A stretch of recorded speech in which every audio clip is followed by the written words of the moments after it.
There. Isn't it funny how time just blows by? Trees are starting to change color just a little bit at the end of September here, depending on where you are in the state. It happens a little quicker when it's colder in the morning.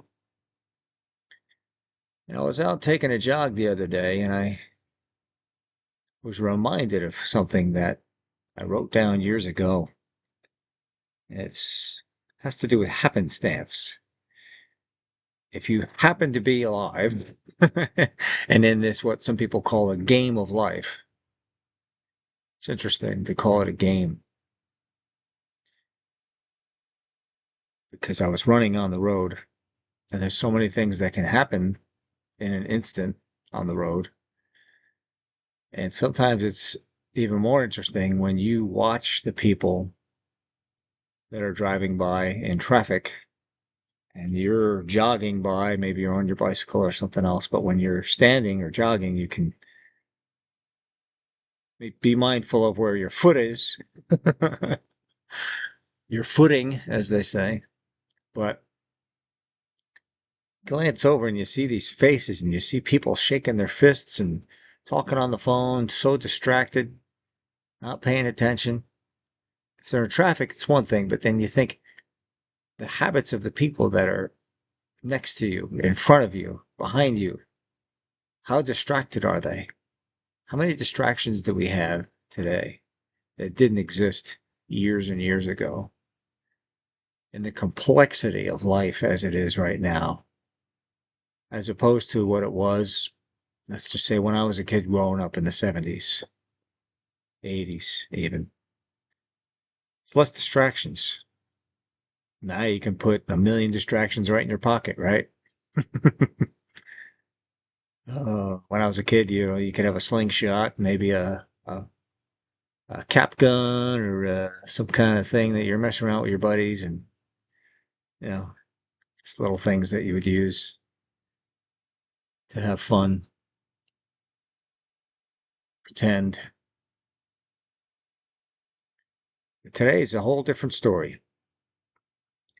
And just in case you find yourself out there in the middle of traffic, I want you to think about something. When you're getting annoyed because of the person behind you flashing their high beams, because a lot of things can go through your mind when that happens, right? Oh, you're much more important than me. Yes, you should have this lane, even though I can't even move to my right because I'm boxed in. I think people are sometimes just blinded by their sheer will and desire to just move forward. And that, in some ways, that's good in life, but you shouldn't run over people or cause other people harm in the process, right? At least that's my line of thinking. I want to get ahead, but I shouldn't have to hurt anyone in order to do it. I should be honest. I should be considerate to the other drivers. And then talking about the analogy of life itself, you help people along the way. This is why we have blinkers to inform the others around us that we're moving and we are moving to a different place than we are right now. And this is where I'm going. I'm going left, I'm going right.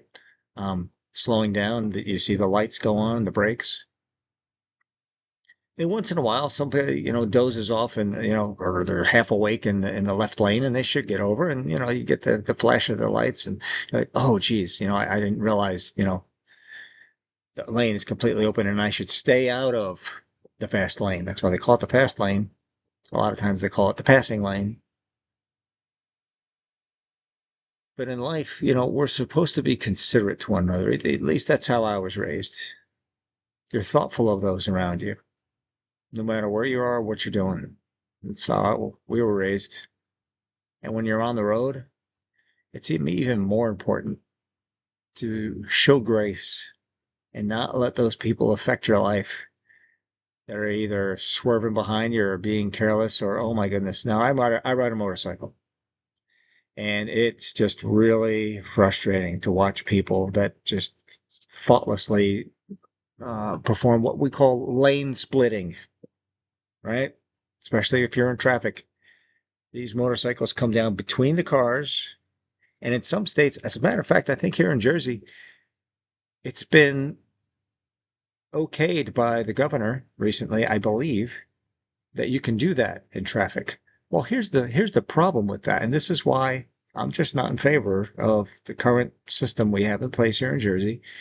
To make a law like that, if that's true, if I'm not mistaken, because I'm sitting in traffic the other day and here comes a motorcycle, whoosh, right by my, and this one I didn't hear. A lot of motorcycles you can hear.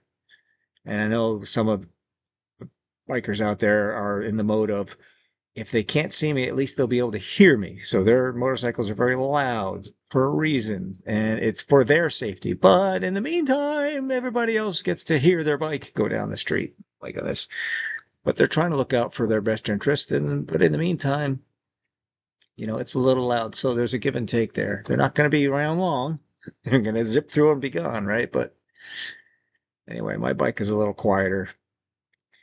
And some guy opened up his car door and poured out whatever the drink was. He had coffee or whatever on the road as we're sitting in traffic. We're not moving. But what would have happened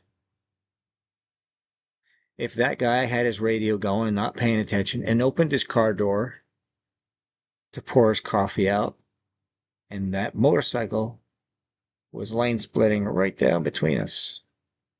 That would have been a serious problem for both of them. You got to be careful. You got to be very cautious on the roads today. Lots of distractions, lots of things that weren't okay years ago that are now okay. But it's not always for everybody's best interest. These are what I call half-baked ideas. They're good for some, not good for others. I'm all in favor of, I think one of the great laws we came up with was turn right on red. Okay. It's great. But here's the thing. The law is you're still supposed to stop. You're supposed to stop, look around, see if there's any bicycles, especially these electric ones that are riding, blazing around like they should be, paying attention to all the laws that the rest of us have to obey, but they're not. So you got to be extra careful and cautious and then make the turn. Stop and then make the turn. Now, especially now we're past COVID and policemen, friends of mine that I know were told, don't pull over cars unless they're creating a real problem. So a lot of people that were blowing through red lights and going 90 miles an hour weren't getting pulled over. And apparently it's carried on and it's still happening. And I know in my town, I watched yesterday. I know that the light on where I'm sitting out had just turned green. And here go two more cars. Zip, zip, right through the intersection. You know that light was red for a while. And I know how the law reads and what's okay and what's not okay according to the book and what's safe for everyone. And these daisy chains where the light turns red and here's 4 or 5 cars in a row that know here's the oncoming traffic in the other lane looking to go across. But there's 4 or 5 cars just following right through the red light. They're only doing about 20 miles an hour, but they want to get through that light. They don't want to sit there and wait and be considerate to others. They just want what they want. So as this continues, I'm just cautioning everyone to just please try to slow down. And don't let those people annoy you and ruin your day and upset you and get you all riled up and mess up your attitude. Maybe say a little prayer for them that they learn to be more cautious.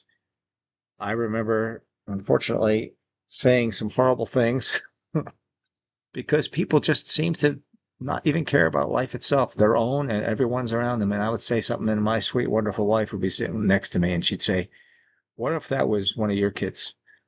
I said, "What if it was one of my kids? I would pull them over the side of the road and kick their butts." Something like that. Who knows? But yeah, I probably wouldn't want them doing that. I hope I had taught my kids to be more considerate and more thoughtful of their own lives as well as those around them. But we got all kinds of personalities out there. Don't let somebody else's personality ruin yours.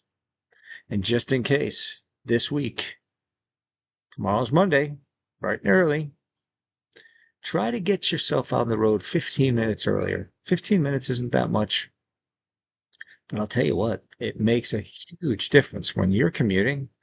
It's amazing what 15 minutes can do. And you get into the office and you're the first one there or close to it, and it's quieter. You can get settled in, take your time. You just feel more calm. You don't feel as rushed.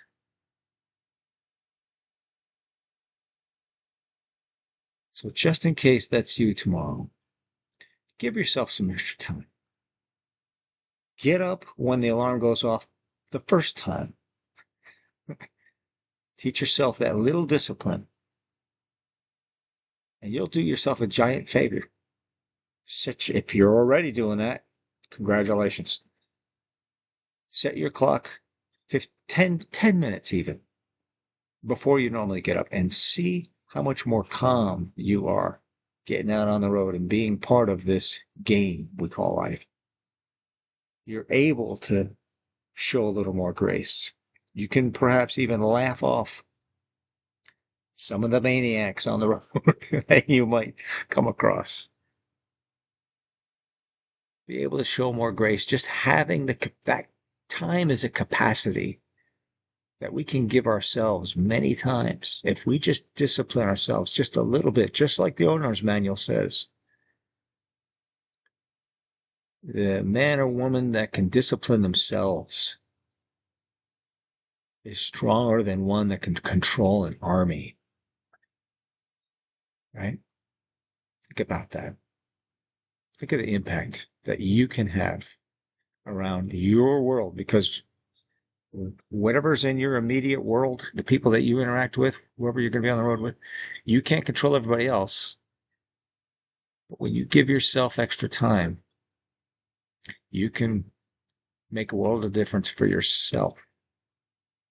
And you can be more in control your temper, and laugh more often. You'll be healthier. That's a proven fact. And you'll just enjoy life a bit more. Try it. Let me know how it works out for you. Just in case this can help you, pass it on.